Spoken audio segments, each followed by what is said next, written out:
জুবাইর, আমাদেরকে একটু জানাবেন যে আজকে বিসিবি যে সভাটা আছে সেখানে কি কি এজেন্ডাগুলো আছে ক্যাপ্টেন্সি ছাড়াও? নোমান, ধন্যবাদ। বেশ প্রাণবন্ত একটা আলোচনা শুনছিলাম আমি সেকান্ত ভাইয়ের সঙ্গে। অবভিয়াসলি সেকান্ত ভাই বেশ ভালো আলোচনা চলছিল। অনেকগুলো ইস্যু বলছিলেন আপনারা, যে আলাপটা করছিলেন যে মেহেদী হাসান মিরাজ ক্যাপ্টেন্সি থাকবেন কিনা। ক্যাপ্টেন্সির ইস্যুটা একটা বড় ইস্যু অবশ্যই, কারণ এই ওয়ানডে ওয়ার্ল্ড কাপের আগে বাংলাদেশ যেভাবে অ্যাওয়ে সিরিজগুলোতে যেভাবে পারফর্ম করছিল এবং মিরাজের পারফরমেন্স যেভাবে ডাউনওয়ার্ড যাচ্ছিল, দলে যদি একজন বিশেষজ্ঞ স্পিনার থাকে তাহলে মিরাজকে ক্যাপ্টেন্সিতে রাখা হবে কিনা, বা মিরাজ সেই একমাত্র স্পিনার হয়ে সাউথ আফ্রিকার কন্ডিশনে বিশ্বকাপে খেলতে যাবেন কিনা, সেটা নিয়ে অনেকগুলো প্রশ্ন ছিল। সেই জায়গা থেকে ক্যাপ্টেন্সির একটা আলোচনা চলতে পারে। তবে এটা ছাপিয়ে আরেকটা বড় আলোচনা কিন্তু আজকে বিসিবি মিটিং থেকে আমরা পেতে পারি, সেটা বিপিএল নিয়ে। ফাহিম সিনহা অস্ট্রেলিয়া সিরিজ চলাকালে চট্টগ্রামের মাটিতে বলেছিলেন যে বিপিএল কে যদি ভালো মানের বিপিএল যদি পাওয়া না যায় তাহলে তারা হয়তোবা একটা বছরের জন্য বিপিএল স্কিপ করতে পারে। বিপিএল আসলে স্কিপ করা হবে কিনা, নাকি বিপিএল অন্য নামে আসবে, নাকি একই নামে থেকে বিপিএলকে আরও বেশি প্রাণবন্ত করে উপস্থাপন করা হবে। বিপিএল গভর্নিং কমিটির সামনে অনেকগুলো পদ, সেই বিপিএল এর অনেকগুলো পদ নিয়ে কিন্তু আজকে আলোচনা হতে পারে। আগ্রহী অনেকগুলো ফ্র্যাঞ্চাইজির কথা আমরা জানতে পেরেছি যে এর মাঝে তারা ফ্র্যাঞ্চাইজিগুলো আগ্রহ দেখাচ্ছে বিপিএল এর আসার জন্য। সো সেটাও একটা ইস্যু হতে পারে যে তারা বিপিএল এর সম্ভাবনা নিয়ে একটা আলোচনা করতে পারে। এই জাতীয় দল নিয়ে যখন আপনি আলোচনা করছি তখন বিপিএল এবং ক্যাপ্টেন্সির পাশাপাশি আরেকটা বিষয় আলোচনা আছে, সেটা হচ্ছে ব্যাটিং কোচ কে হবেন।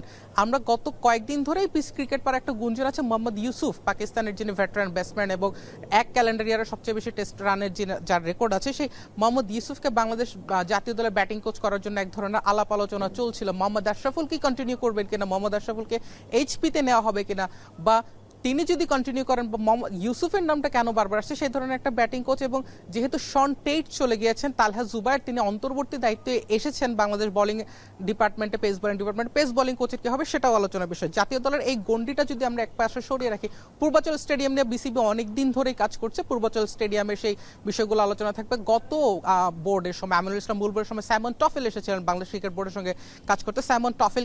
সাইমন টফেলের ফিউচার কি হবে, তাকে বিসিবি আর কন্টিনিউ করবে কিনা, সেটাও একটা আলোচনার বিষয় আছে। টোটাল 18টা এজেন্ডা, যার মধ্যে নারী ক্রিকেটও আছে।